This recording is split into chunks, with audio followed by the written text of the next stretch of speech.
So it looks like I'll be able to be with you this evening through the magic of pre-recorded video.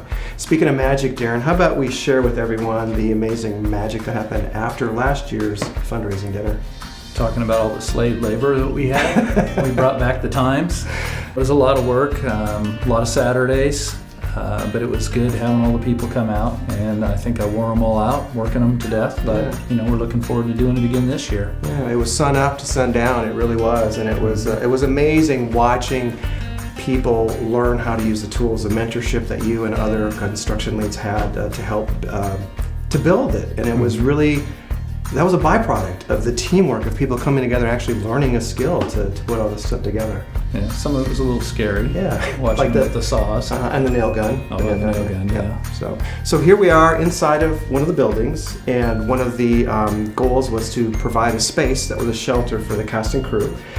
It really came in handy this year because on the opening evening we had snow, so it was a perfect a shelter for people to come in here and get warm and have some hot chocolate and some refreshments.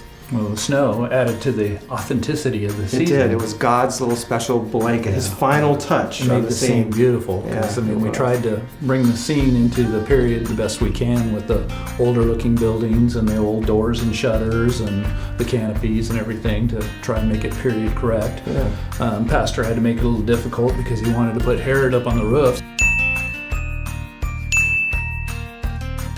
So we had to add a second story, stairs inside, but it made it a little more challenging. Yeah, and those buildings are built solid. If there's any sort of windstorm or tornado, I'm going to be inside that building. There's like double walled, right? They'll be here long after we're gone. We added the gate to have Jesus have a grander opening into the village.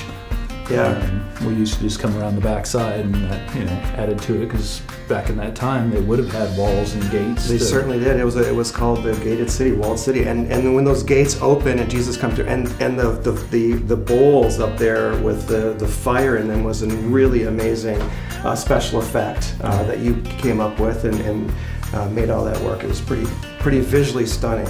I don't know if it was my idea, but it was a good idea. Well, it was the village's idea, so everybody's idea, right?